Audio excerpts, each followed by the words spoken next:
This is a delicate subject, right? Everybody, me and Renee, we don't have a prenup agreement. I take you for all your coins. I tried to get a prenup agreement initially on her, but it wasn't going to work. You didn't have anything, Nee. I think there's exceptions to every rule, right? With you, you didn't have anything. You didn't have any assets that were worth protecting. So for me, it was just going to be an exercise just for the sake of proving a point, which didn't need to be proven. Whereas if I had someone who had something worth protecting, let's say that person was a millionaire, that would help to establish the trust, to say, I'm not marrying you for these things. All right, y'all. It's Dr. Nee here. I'm joined by the one, the only, Dr. Renee, Chair Emeritus of the Student National Medical Association. What up, Madam Chair? How you doing? That's Madam Cher. Remember, that was my... Madam Cher. Yeah, that was my... Madam Cher. Yeah, that was my tag. Back in the day, I was Madam Cher.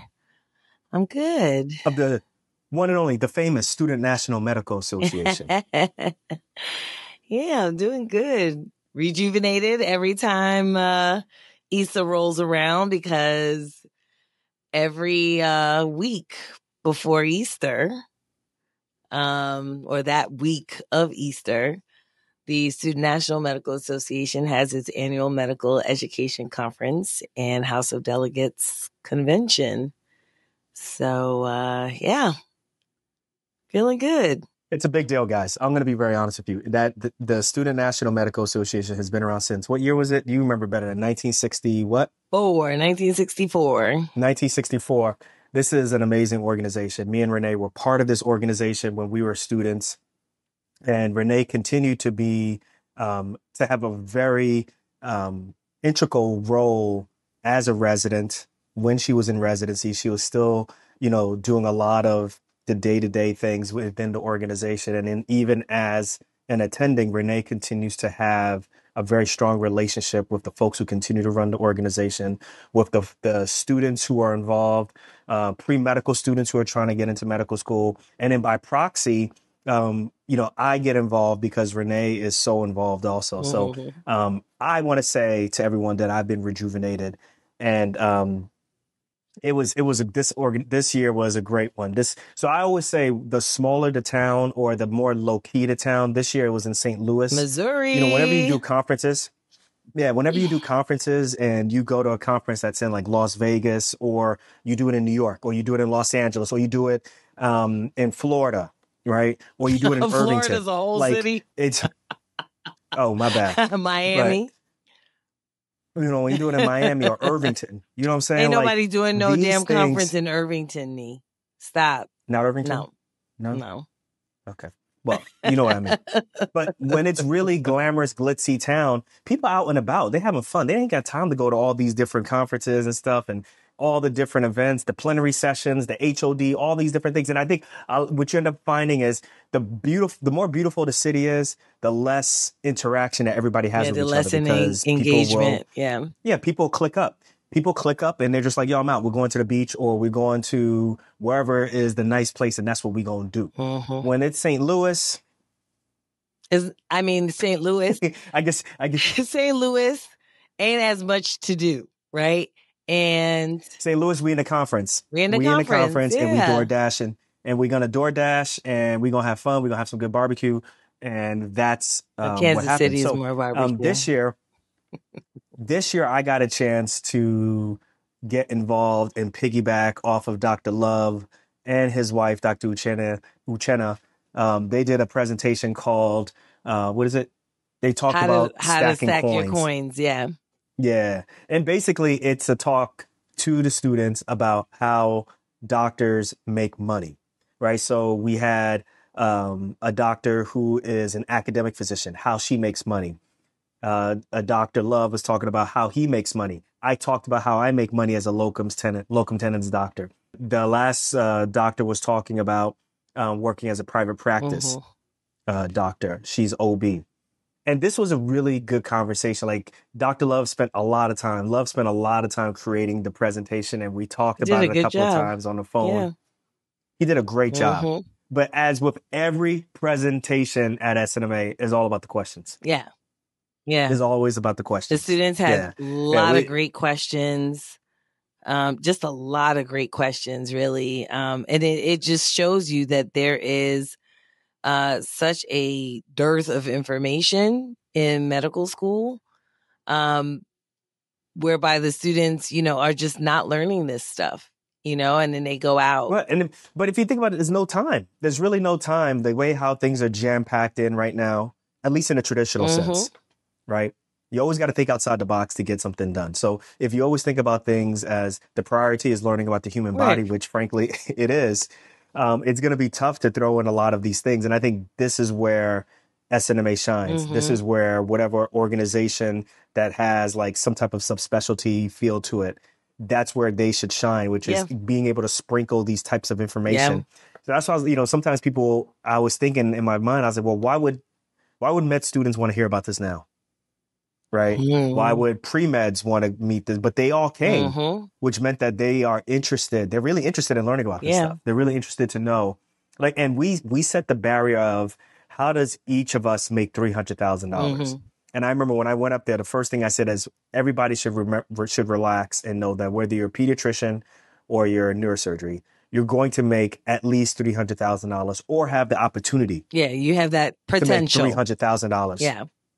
Right. You have the potential to make $300,000. At least. And to me, I felt like everybody, at least the students in the room were like, I feel good about this. Right. I enjoyed it. I really enjoyed it. I enjoyed talking to them. And like the questions we got, like, for example, I kept some notes here. Like people were asking what type of business, right? Should we do LLC? What is an S Corp? What is a C Corp? Like, this is not us talking about it. These are the students asking us back. They asked us about prenup agreements. Yeah, I have to admit that I had to take it personal and talk about me and you. And I wasn't in the room at that point. I had to leave to go to the pre-med luncheon. Yeah. But yeah, what'd you say? What'd you say? Well, I this is a delicate subject, right? This is a very delicate subject because, spoiler alert, everybody, me and Renee we don't have a prenup agreement. I tried to get a prenup agreement. I'll take you for all your coins. I tried to get a prenup agreement initially on her, but that wasn't going to work. And you didn't have anything neat. But that's the whole premise. Exactly. But you always stop short of that. You always stop short of that. Well, no, there's not that I stopped short of it. It's I tried to do it. You said something. I'm like, yeah, you made sense.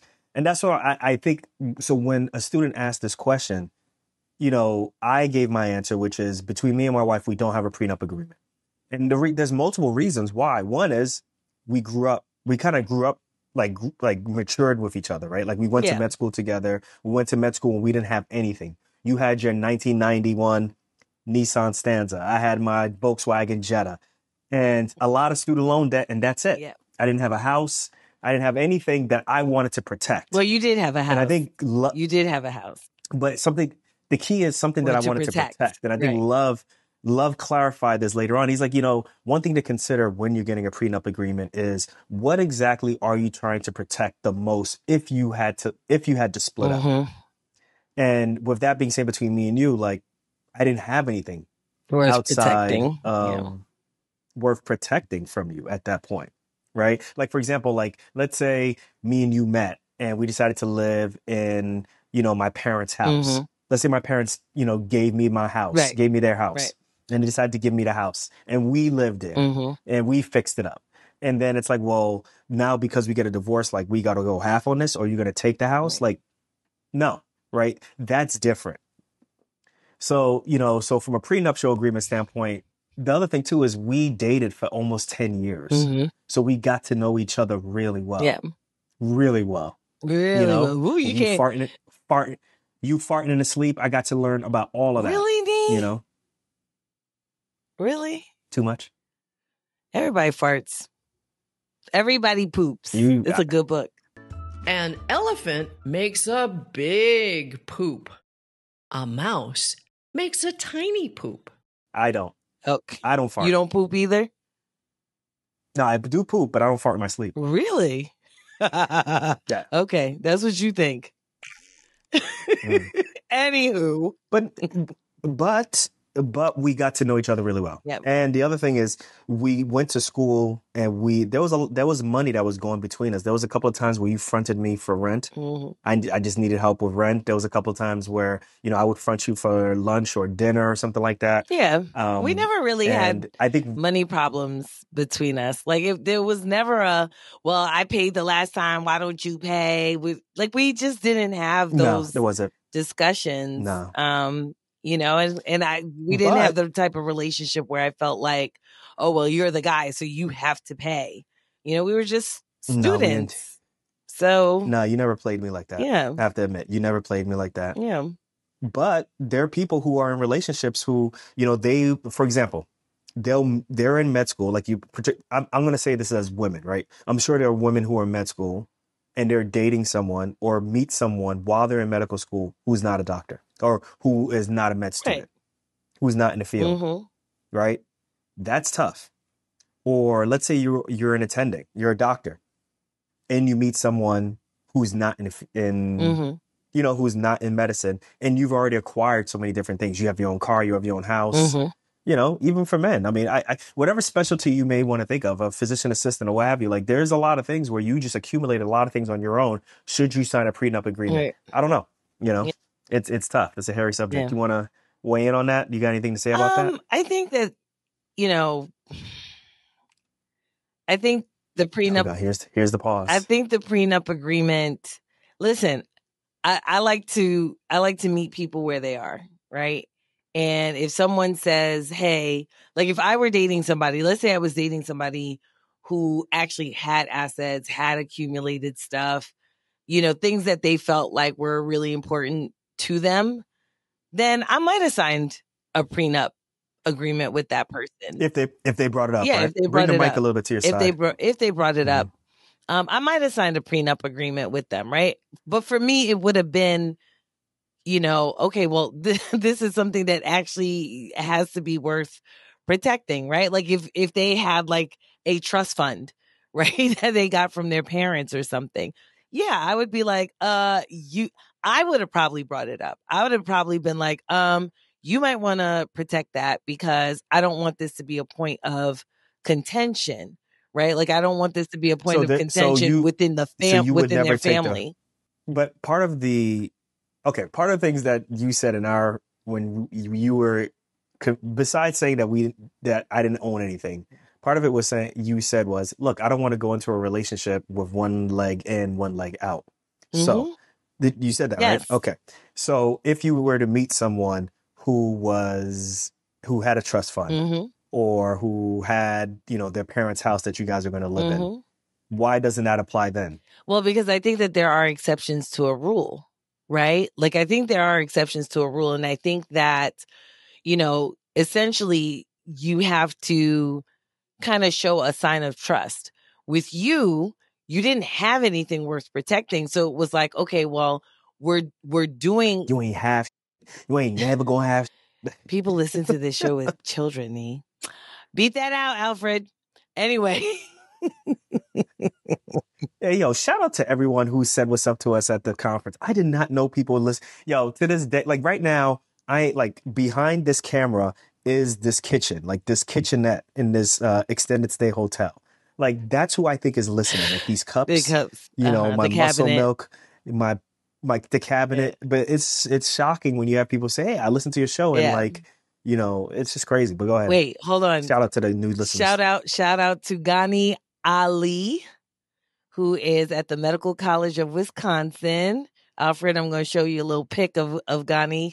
I want you to show it on this podcast here. But I was walking into the Marriott and he was like, Dr. Renee Darko. And I was like, huh? And he's like, I listen to the podcast all the time. I was like, I'm going to shout you out. So there you go, Ghani. Shouted you out. Medical College of Wisconsin. Cool dude.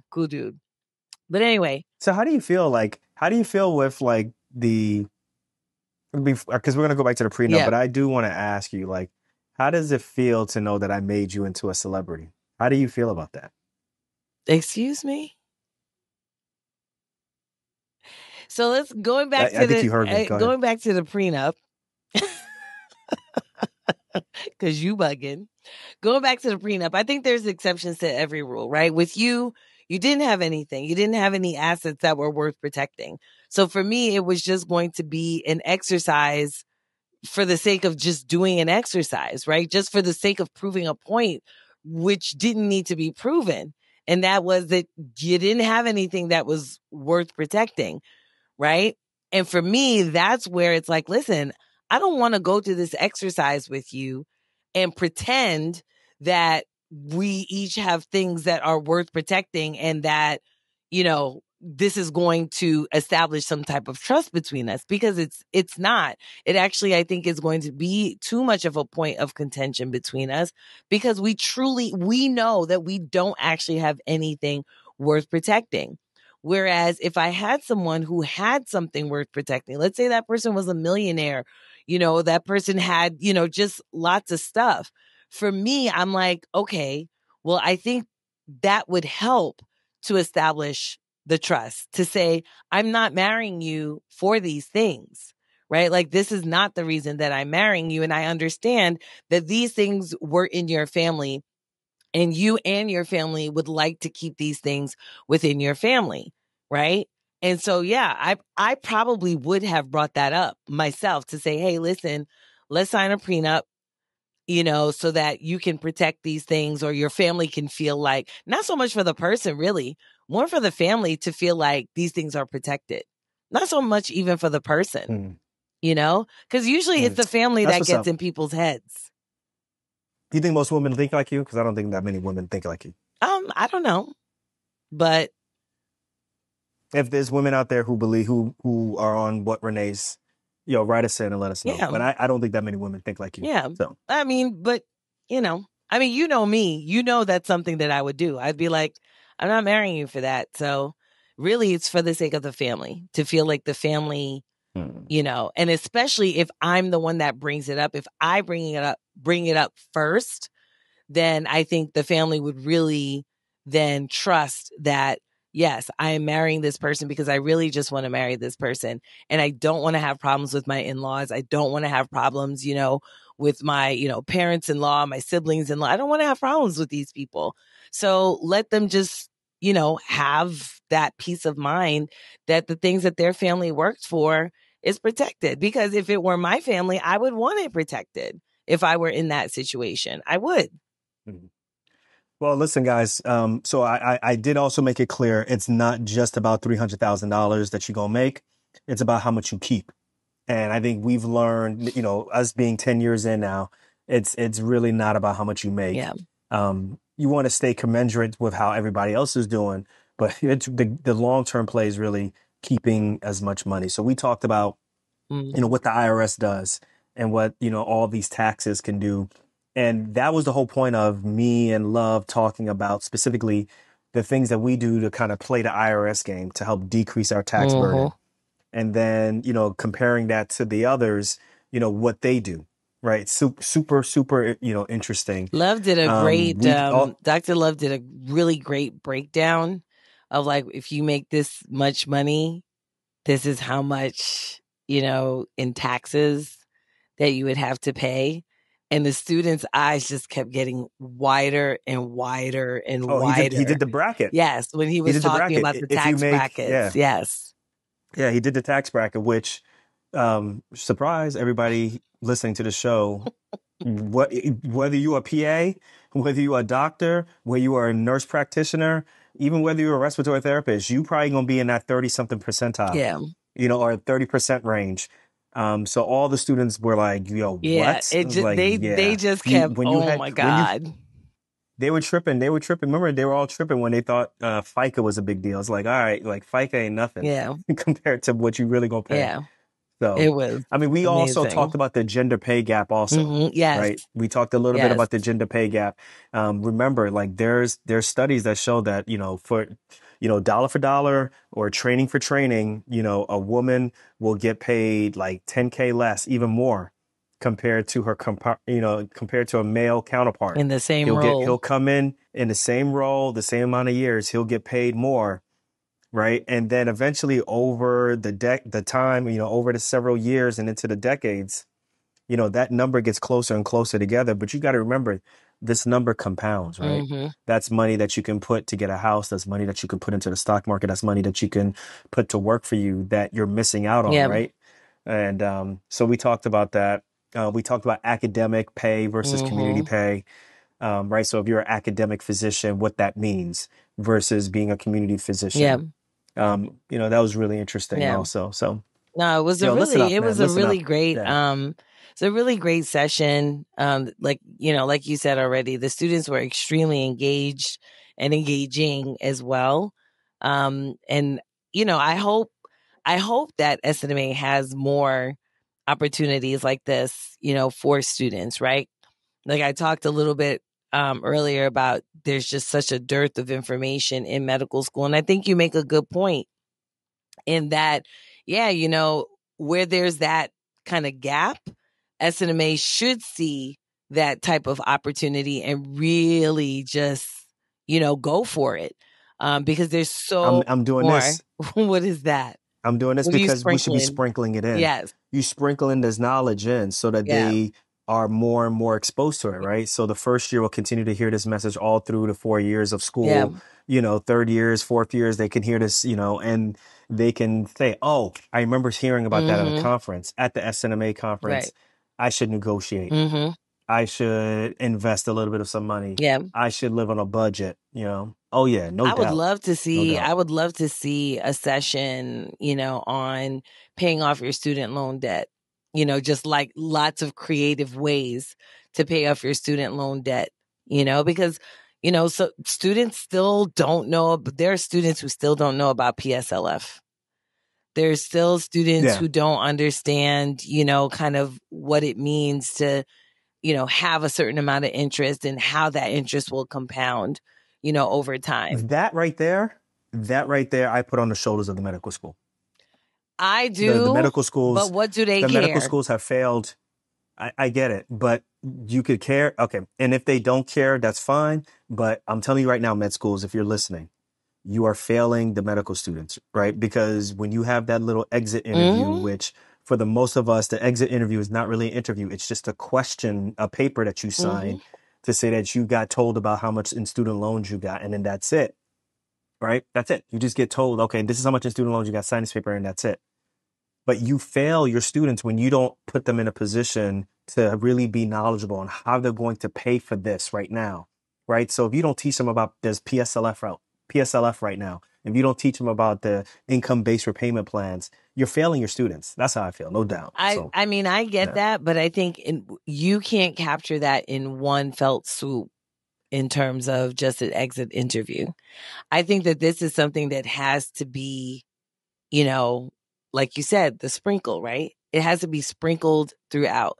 Students they have to understand the power of budgeting. They have to understand that budgeting is not a bad word. That budgeting actually is a very big advantage for them, right? They have to understand, compounding interest, what that looks like. Here's what you started out with in your first year. Here's what you're up to in your second year, right? If we're talking about the unsubsidized, right? Like things like that.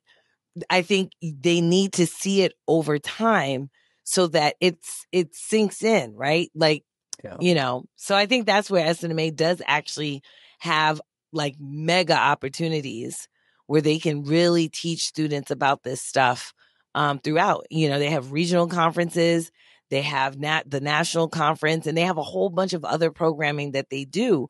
And I think, hey, do that and you know, you'll you will reap the benefits as an organization. One, because the students who become alums will be more financially sound, number one. And two, they will give back if they're financially sound.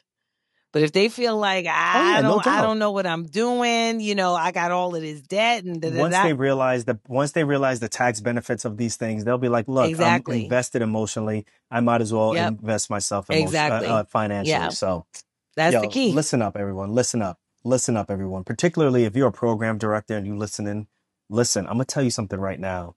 These students are special, yo. I'm serious. I'm not just, these students are special, how they work, how they hustle, They all have a mission. I'm telling you right now, I can't think of one student at the SNMA who is there without any type of mission. Mm-hmm. And when I say mission, it's not like I just want to become a doctor. I want to become a doctor because I want to do this for Mm-hmm. Right. family, community, whatever it may be. Research. These students are, I'm telling you, so program directors right now, like, listen to me. If you're looking for leaders, if you're looking for someone to make a difference in your program, look here. Look at the SNMA. Come, make sure you come into come into the exhibit hall, come to the pre-med fairs to get these pre-med students. I mean, we didn't even really talk about the pre-med. Like, listen, and the other thing too, I want to say, like, the med students, like, I know it's tough, right? It's tough. Like, you always thinking about, like, am I going to get into residency? What do I got to do to make sure I get into residency? What do I got to do to make sure I do well for the next test? And you be at these SNMA conferences and you be walking by these med students, or excuse me, these pre-meds, and these pre-meds are just looking for guidance also, yo. It's all relative. I'm super proud of these pre-med students who, it costs them more, actually. It costs them more to go to these events because, you know, where they're finding the money to pay for these things. Right. They're not living on loans in the same way that medical students are, right? It's and the medical students are in school. Right. Do you know going to this conference is going to, you know, afford you certain types of information that'll help you out. Like going to being a pre-med and going to SNMA, you know, it could be a little bit daunting and stuff, but it's worth it, man. So I don't know if you want to talk about the pre-med students because they do a great job too. Yeah, they do. I just want to say I'm proud of them too. You know, the pre-meds, you know, the pre-med portion of SNMA. So I used to be the National Pre-Medical Board member before I became Madam Chair. So when I was in my second, going into my third year of medical school, I was pretty much in charge of the entire national pre-medical effort or initiative. And so, you know, just to see where, you know, how far they've come now is, you know, it's just been amazing. But, you know, every year at the pre-medical luncheon, we get to see the students, you know, those pre-meds who are, you know, going to be matriculating into medical school. And it's just great, right? They do a pinning ceremony for those students. And it's just so great to see, like, you just get all these students who stand up, come and get their pins. And you're like, wow, like, you know, the organization was a huge part of their story. And so these stories will kind of permeate throughout, right? So that's always great. I've seen pre-meds go from, or I've seen students, medical students go from being pre-med all the way going to, you know, to medical school. I met Antonio Henry, right? Antonio Henry, he's at PCOM. He was one of my students in my medic program. Stacy Baua, a pre-med that went through my program. And now she's, you know, she's in her third year. So is Antonio in his third year. And then Morgan, what's Morgan's last name? Morgan Freeman. I believe in God. I believe in me. Same person. No, it's not Morgan Freeman. But Morgan, she's over at KCU, which is our alma mater. But she, you know, she's also in her third year. So, you know, just to see them, like, you know, go from that level of being pre-med and just wanting to get into medical school and finally getting to that, you know, getting to that place, or even with Stacy getting to, you know, the point of being a regional director, a leader in the SNMA, a national leader, you know, regional and national leader in the SNMA. It's like, it's truly amazing, you know? And I can't forget my girl, Miracle Rogers, who is now the national president of the Student National Medical Association. She was also one of the medic students in my program. And now look at her. She's like the national president. You know, she was also pre-medical board member the way that I was previously. And it's just amazing. Like, you never know who is before you, you know? And that's why I always say to people, don't tell people that they're not going to make it. You don't know who you're talking to. You know, you don't know who you're talking to. So it's just awesome to see. Awesome to see. All right. It is my favorite part of the show where I get to talk about locum tenens and what me and Renee do, as well as answer a question from the audience. So listen, guys, me and Dr. Renee have been doing locum tenens for well over 10 years. Listen, it gives us the career fulfillment that we need, but also at the same time allows us to have the work-life balance that we need to have, right? It allows me to be here to talk to you. It allows me to be, plugged in with my family, my kids, my wife, and still be here and talk to you guys for close to 10 years now. So listen, let's answer this question from Dr. Kevin. Dr. Kevin is a full-time locum tenens emergency medicine physician, and this is what he writes. I love the flexibility of locums, but since I'm not employed by a hospital, I don't have benefits. This is real. Should I really be thinking about disability insurance right now? Dr. Kevin, I appreciate the question. Thank you very much for writing in this question. I got all the answers. And the short answer to this is 100% yes. Yes. And look, if you're already working as a locum tenens ER doc, man, you should have had disability insurance yesterday, right? So let's get to the point. Like, one of the biggest misconceptions I would say about disability insurance right now, if you're listening, is that you can worry about it later, right? I'm going to worry about it later. I'm going to take care of it when it comes up, and later you can put whatever time interval on it. But it's a big deal, right? Because especially as a locum tenens doctor, you are your own safety net. Right? Like, there is no HR department if an issue occurs. There's no benefits package, right? Part of the reason why you get paid so well is, there's no benefits, right? So you have to purchase benefits on your own, right? And there definitely is not any type of employer-backed disability coverage. I'll be very honest about that. And even the employer-backed disability coverage that you have is not very good. Like, even if you are working as an employed doctor, you should have your own private type of disability insurance. And that's real talk, right? So if something happens to you, an injury, an illness, a burnout related condition, and let's be real, that happens more often than you think. And let's say you can't work. Your income stops. That's it. There's no salary that you get to depend on. There's no work. That means there's no pay, right? So that is where a private disability insurance plan comes in. And also, if you're looking for a private disability insurance plan, like, you got to make sure that it's true own occupation policy. I'm going to say that again. Make sure it is true own occupation policy. You want to be sure that when you're looking at a plan that it says that lingo in there, right?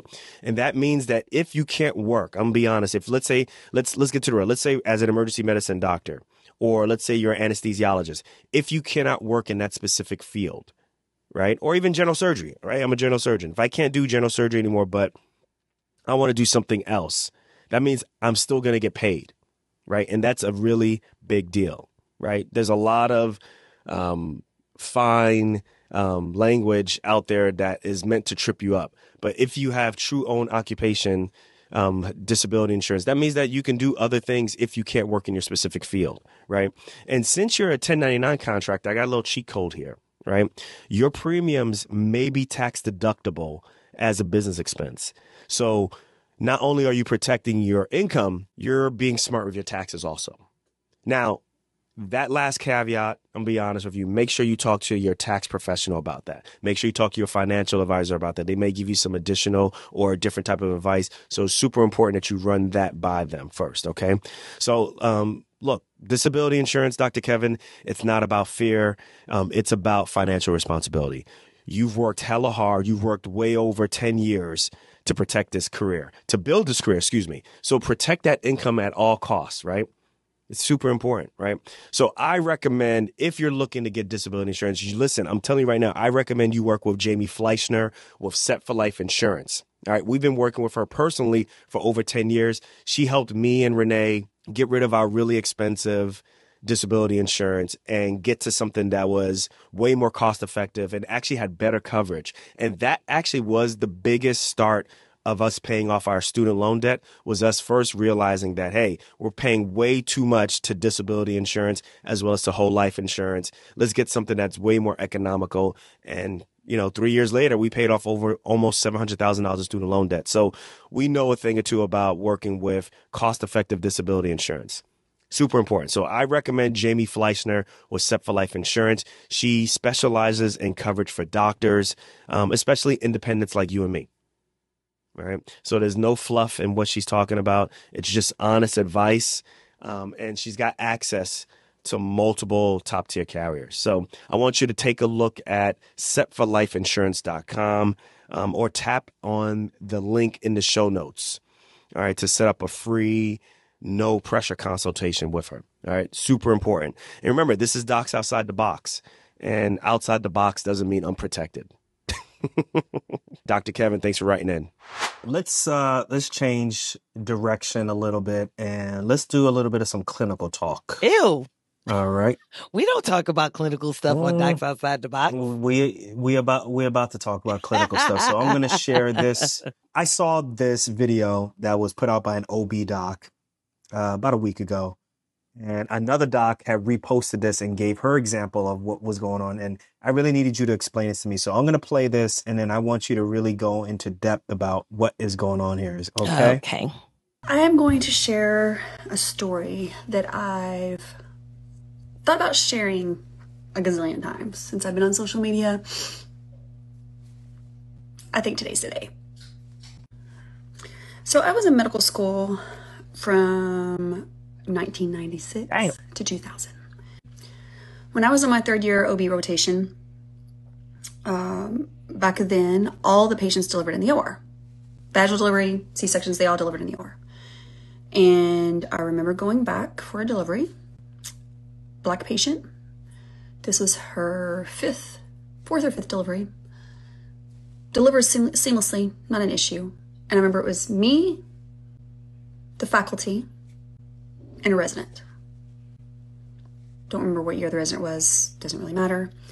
But after the patient delivered, the faculty looked at the resident and said, "Have you repaired a 4th degree laceration yet?" And the resident said no.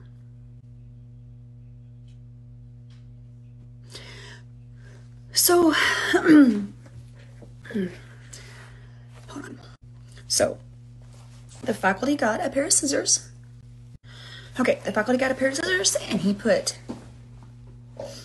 one blade in the vagina and one blade in the rectum and he cut a 4th degree in a patient who had already delivered. Now, I was a medical student.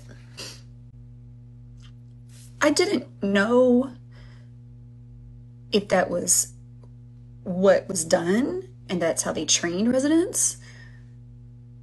I don't even think it even computed with me what was happening and how wrong it was, obviously, until I got more training and became a resident myself and realized what had actually happened. There's a lot of things that happened back then that we were made a party to because of the practices and obstetric abuses that were commonplace. And we couldn't say anything. We couldn't say anything. And although I will never know what it's like to be a Black pregnant individual in this country, I can educate myself and understand and teach and learn some more. All right, we get the point. Right. So I wanted you to explain this because I think there was another doctor. She did a really good job of explaining this. Well, she did a good job of saying what happened in her experience. But I even had to come to you because I didn't understand specifically what was going on. And until you explained to me, I was like, wait, that's what happened? And I was like, hey, yo, so please let the audience know. Explain to them what happened in this situation. So first I want to say that this is an indictment on your OB rotation. As a medical student. You said what? This is an indictment on your OB rotation as a medical student that you did not understand this story. So. Listen, man. Your OB rotation. Those days have gone and passed.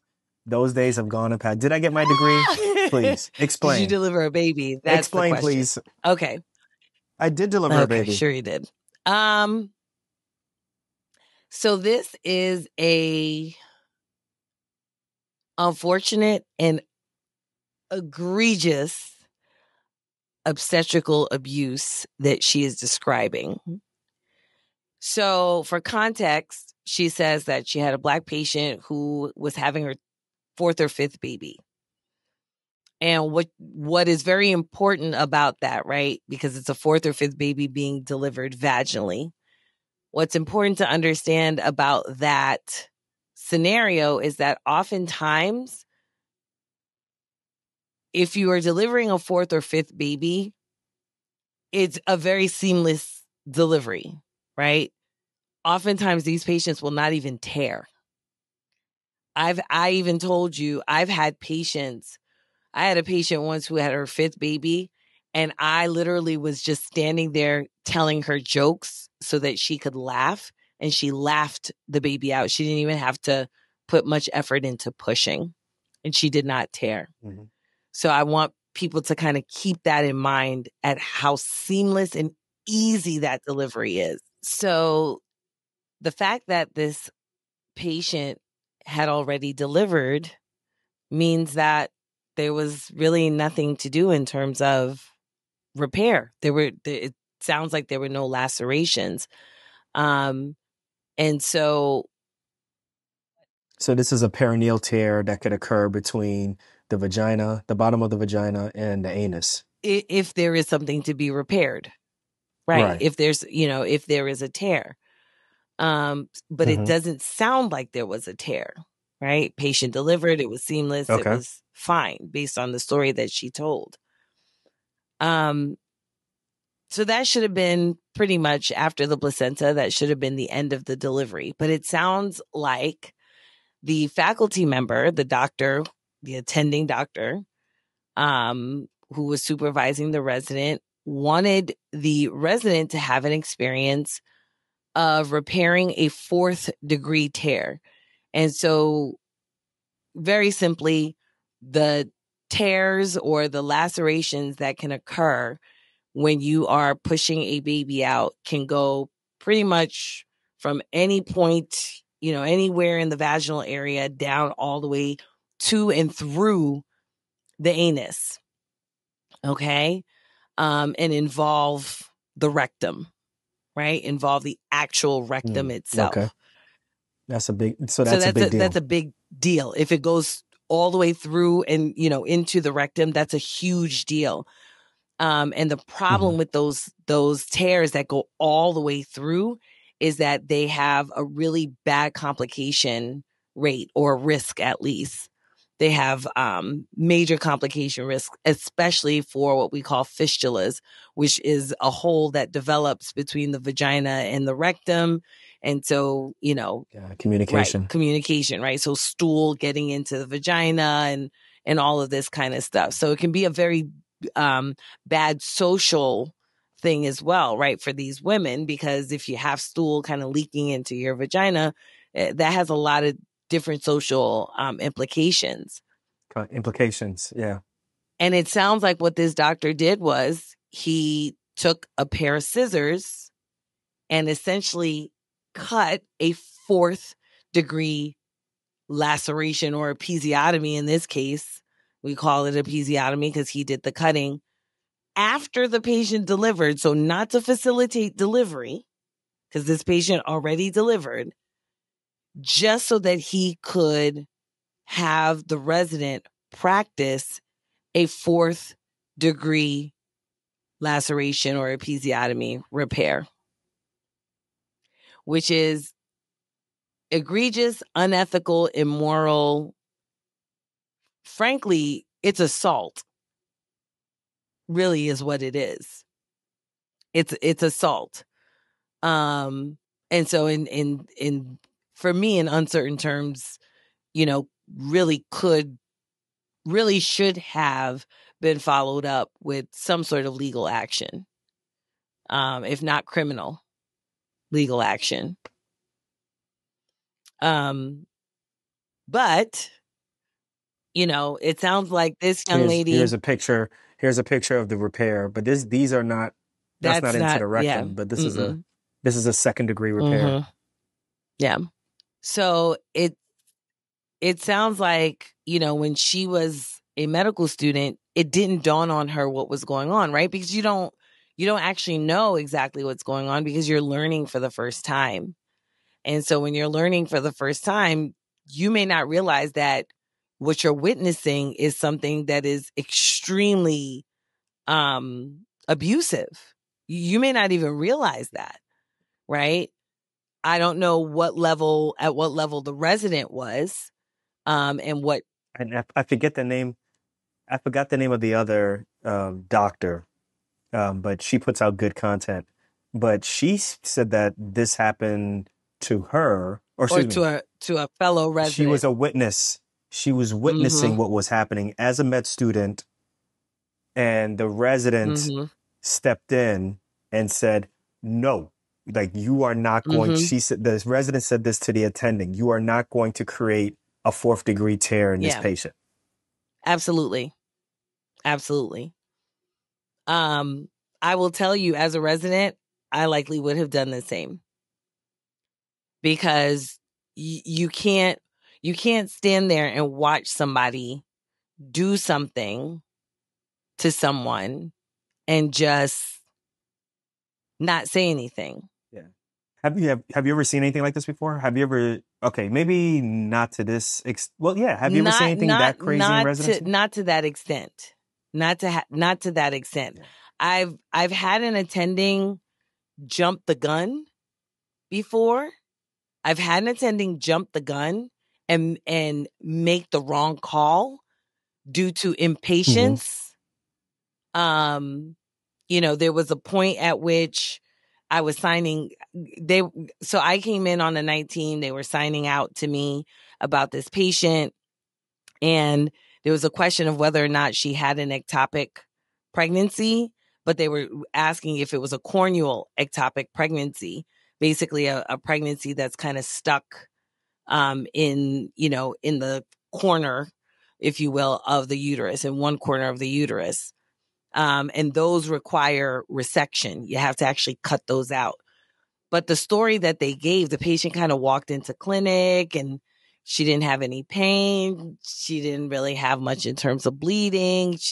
And then somebody did an ultrasound and they saw this, cystic structure. There wasn't a fetal pole, but there was a question because she had a positive HCG level X, Y, and Z. And the story just wasn't quite making sense to me. The problem was that we were in sign out and this patient had already been sent down to same day surgery, right? To pre-op, to essentially be whisked off into surgery. So the day team was now signing out. And so me as the night team, I was going to be taking over and doing this surgery. And so because the story didn't sound right to me, I was like, hold on a second. Let me look at the ultrasound myself, go back in her records a little bit. The problem was the technology at that time.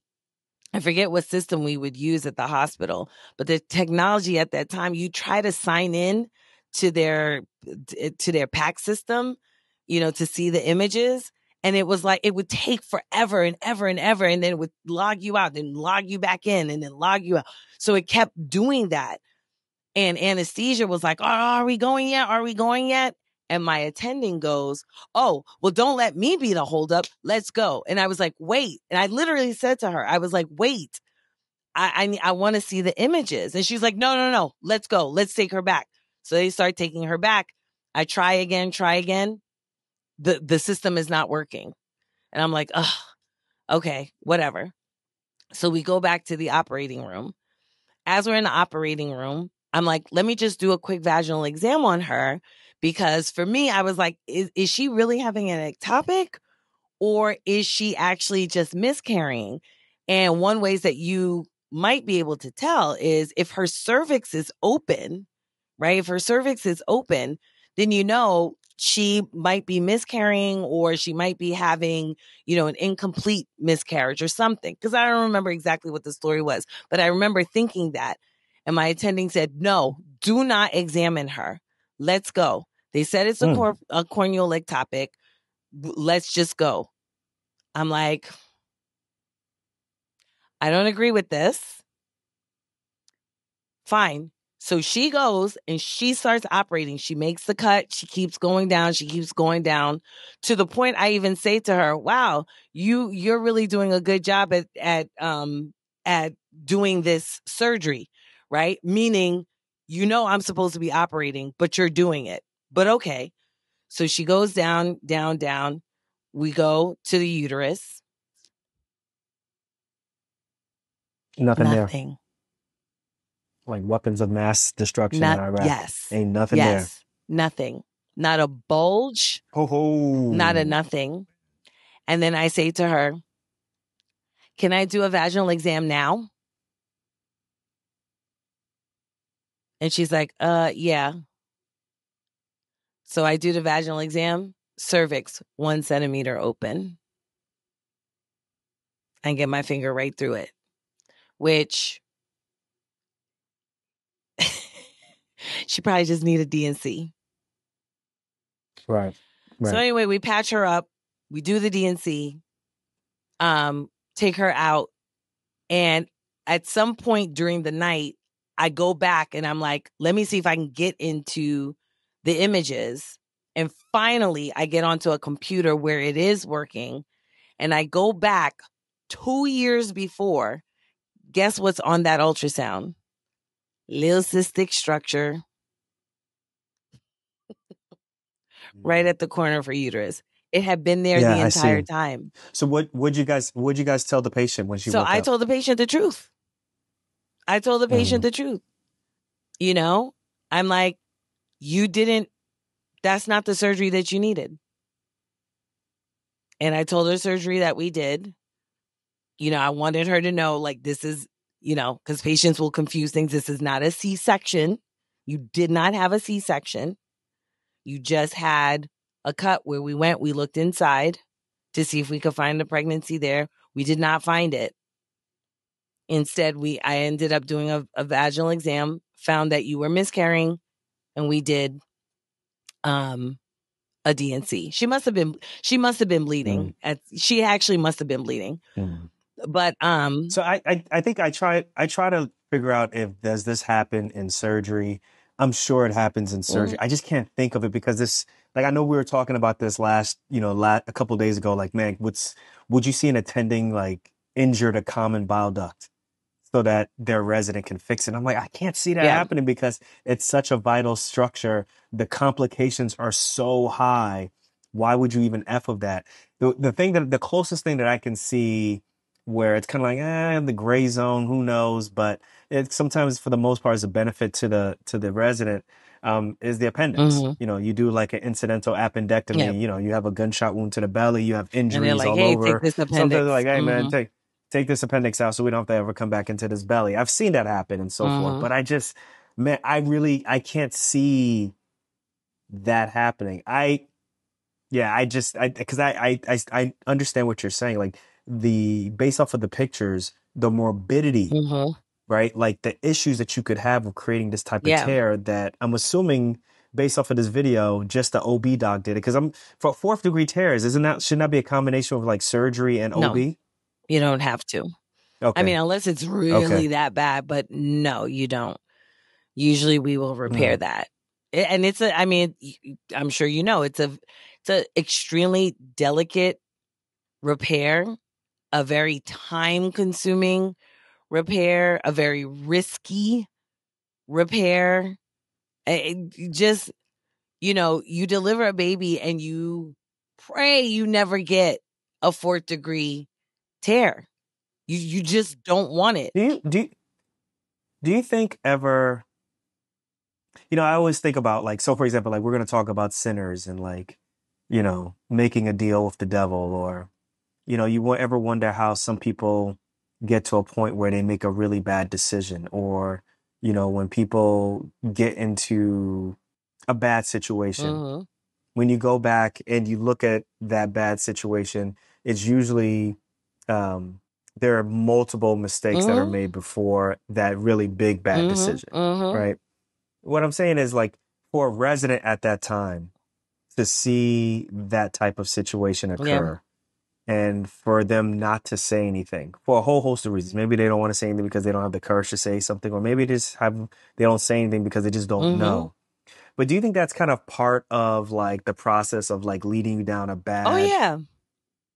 path, so that when you're an attending, like you really don't, your moral compass is Yeah. off? Oh, Do you see what I'm absolutely. saying? Whereas, even if you're a resident and you see that happening, like it takes a lot of balls and a lot of guts to be like, yeah, that's not happening on my watch, right?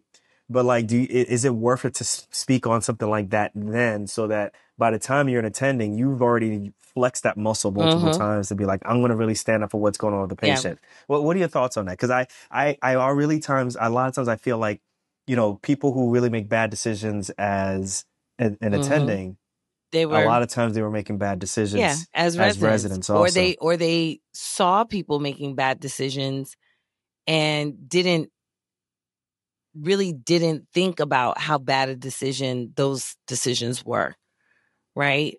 And so they gave themselves a pass, or they gave that person a pass, and justified in their minds that, well, it was for the greater good of, name whatever good they have, in their head, right? And so in this That's crazy. That's crazy. Yeah. the good, quote unquote, being that, well, I get to teach my resident how to do this repair, because if I don't teach the resident how to do this repair, then if they should ever encounter fourth degree repair, how will they ever know how to do it? And there are The ways. question though is, would you do that on a patient that is of a different hue? Would you do that on a patient? Like Right, these are things right, that you got right. to, That's the question, and right? Would this physician have done it on a white patient? You know, I've had attendings tell me that patients are VIP. yeah, yeah, I've heard And that a I zillion had one times. physician, one attending that said, "Oh, this is my VIP patient. She's a lawyer." And I flat out said to him, I was like, "Your patient is not VIP to me. She might be VIP to you." I said, "But she's not VIP to me." I'm like, every single patient will get the care they're supposed to get on my service. That's Mhm. so, "Oh, but she's a lawyer." I'm Yeah, like, I don't care what the hell she is. She's going to get the care that yeah, everybody else gets on my watch. Like sometimes okay. you got to say things like that, because otherwise, you feel like, here's my question. What does it do to you? What do you think that it does to you to watch these things happen and never say anything? That don't eat you up You got to inside. speak Like, up. it You doesn't, got to speak up, yo, because a lot of these exactly. mugs a lot of times you talk about this stuff on your personal statement, or you talk about certain things. It's like, yo, this is your time to shine. You remember what you said in your personal Right. statement, whatever it may be. This is your time to Right. shine, right? So you got to speak up on this. I got you Yeah. 100% on this. I got you 100%. Yeah, we got to move on. Let's move on to a different subject. Let's have a little fun. Let's have fun, guys. On the way back We're having fun. from St. Louis. Our plane had mechanical Uh, issues. Long story short, yo, listen, the plane wasn't planing and we could not get on the plane, and we had to delay our flight by a day. And while we delayed our flight by a day, we're like, listen, we ain't got the kids. We ain't got shit to do. Let's go watch a movie. And we went to go see the movie called Sinners. Yo, this is a movie by Mr. Coogler, Ryan Coogler. right? Yo.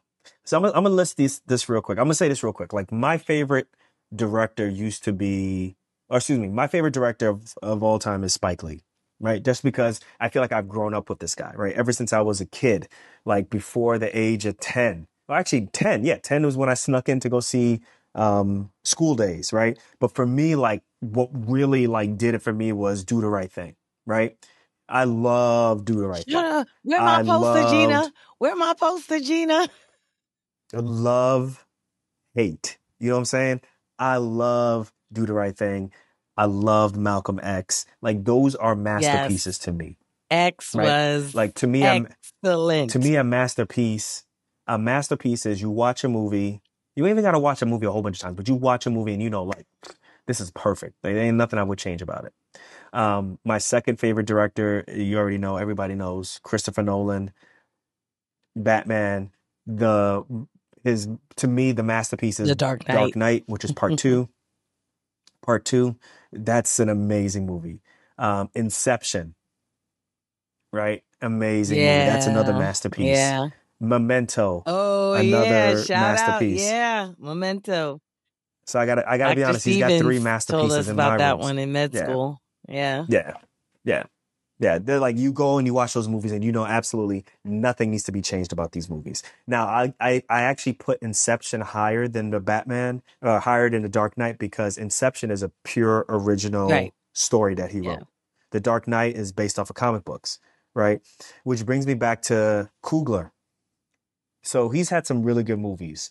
I'd have to say his masterpiece was or is Black Panther.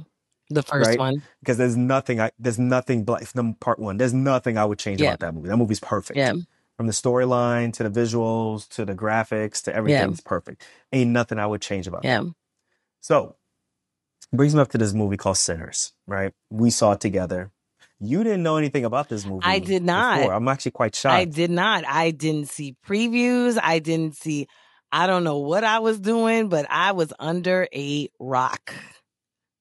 Yeah, I was under a rock. I've seen the trailers.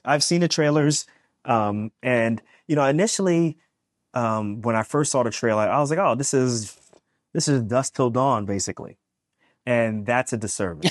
right? It's Dusk not Till Dusk Dawn. Till If Dawn. you guys don't remember, Dusk Till Dawn? That's with Quentin Tarantino and what's that guy, the pretty boy, George Clooney, right? Two criminals, and they end up, at this brothel, but the brothel is full of vampires, and y'all know what's that, right?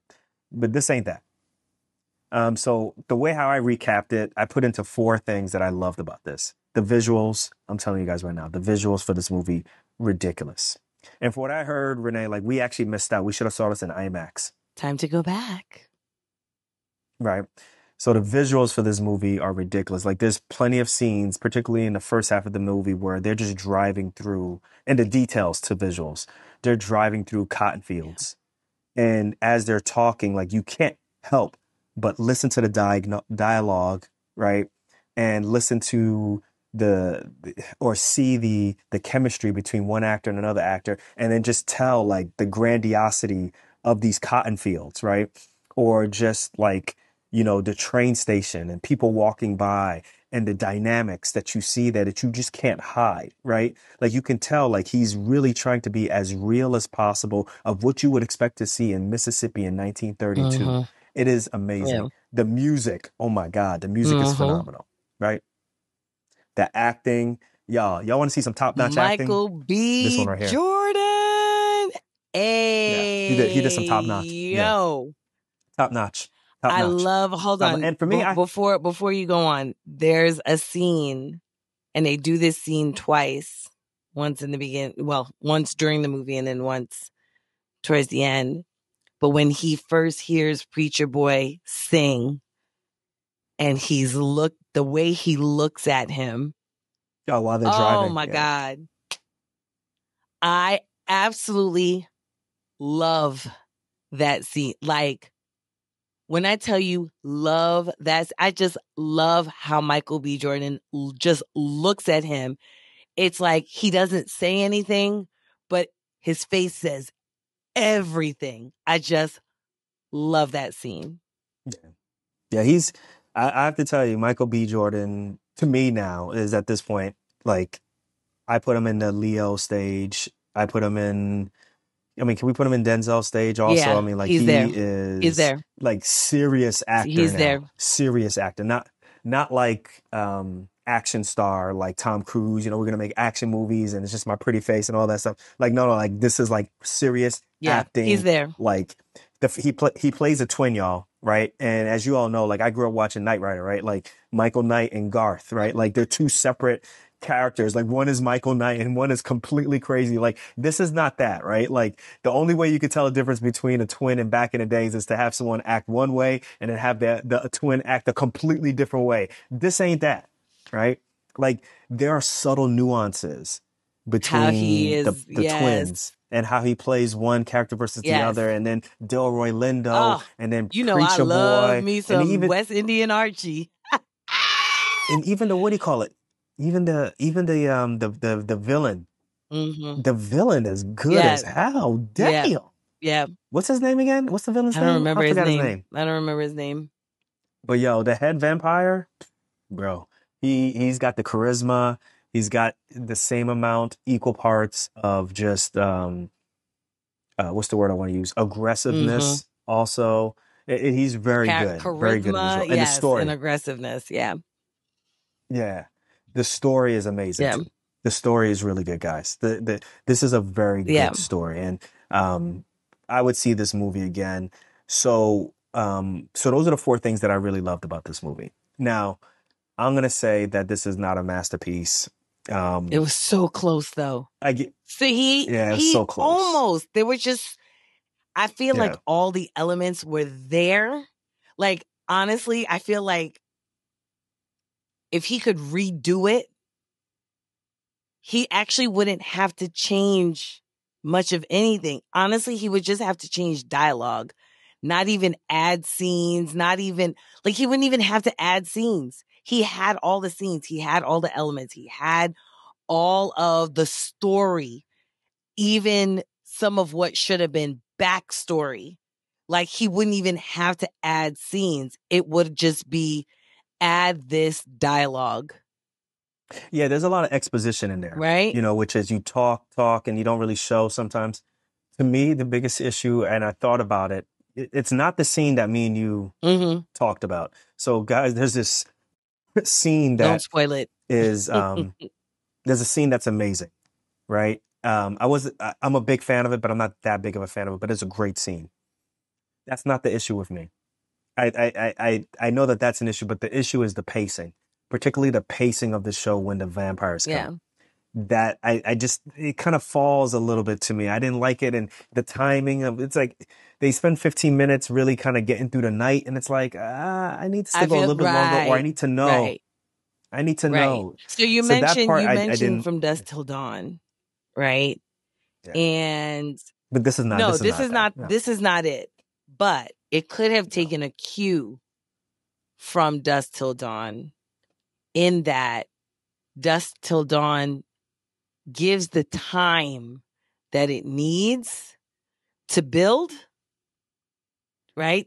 To build up to the vampires, and then the time from that to get to the end of the movie is like, it like that director gives enough time. And I feel like there was too much time in the beginning of Sinners and not enough time, with the vampires. Well, that's because they were trying to be ambitious. Like, you can tell. Like, you know how, like, you're like, this is a really phenomenal movie.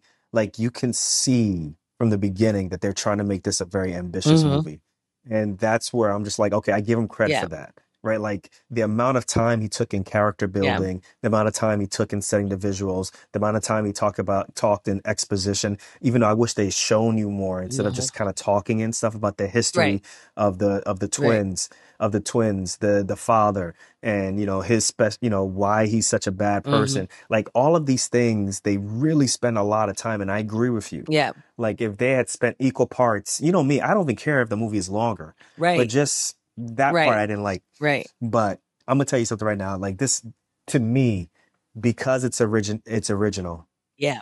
Because of all those other things, I give it. So it's one of the best movies I've seen in a couple of years. The creativity. It's one of the best movies I've seen in a couple of years. The creativity, I think, that Ryan Coogler has with introducing very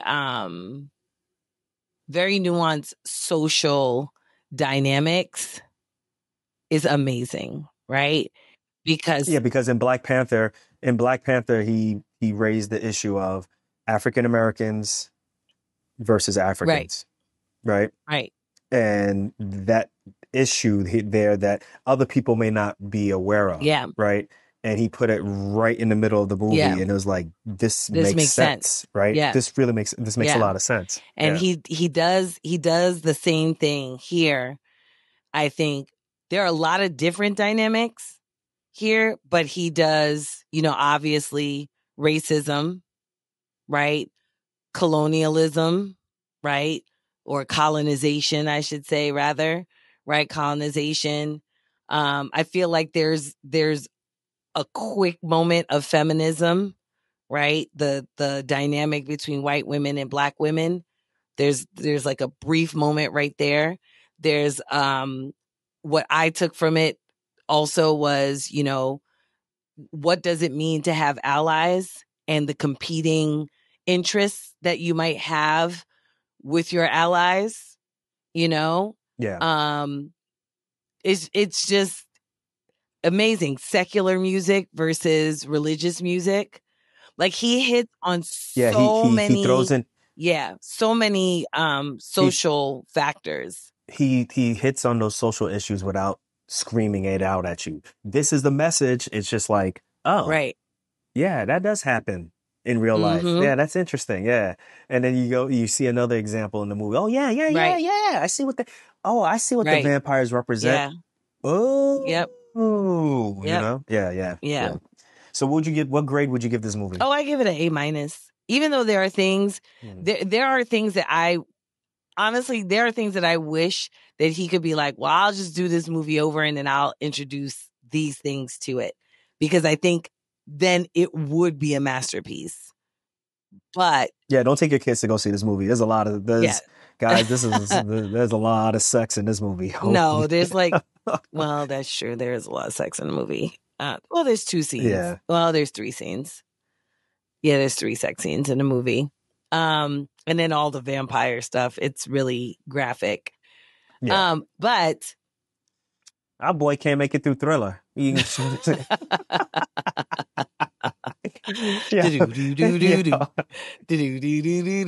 No, he needs to make it through.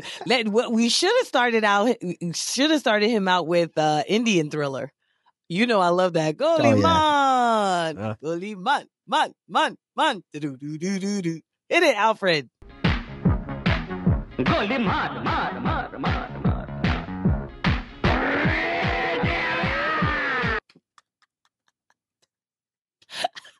You're making Alfred's job harder. I give it an A- also. Yeah. I give it an A-. It's very good. I want to see it again because I think there's some words that I missed. Oh, guys, post-credit scene. There's a post-credit scene. So everybody who got up when the credits started rolling, you missed out on the true ending. Mm-hmm. And actually, we missed out on the end credit scene also. Yeah. So once the credits are all done, there's another scene that happens at the end. So yeah, two post-credit scenes. So we only missed one because I figured there was another one coming. Because of the way that it ended. Listen. I was like, nah, he's going to give us a little bit more like he did with Black Panther. But then he gave us one more again. This is a good movie. Everybody, listen, go see that movie. Sinners. It's a good movie. I think you'll thoroughly enjoy it. I loved it. I think you'll enjoy that movie. It's fun. It's deep. It'll make you kind of like pause. It'll make you think about things. Yeah. Great movie. I definitely recommend. I'm going to go see it. We're going to go see it again. We're going to try to see it on IMAX and go from there. So I just love it. Hey, listen, guys, that's the end of the show. We got a jet because the stats show that you don't stick all the way to the end. So we're just going to end it right here. But listen. Well, but now we're breaking up the content. Oh, before you guys go, listen. So who was it? Was it Dr. Love? And somebody else had said that they really like the format that we're doing right now where we break up the segments into different episodes. Well, whoever said that, thank you very much. And it took me a while to figure out to do that. And really, I decided to do that. So guys, really, so you're just going to take the credit for that. You're going to take the credit. Docs Outside Don't the try Box. to talk over me. I tried. Yeah. All right, guys. Peace. We'll catch you guys on the next episode. It was my idea. Bye. It was my idea. Thank you.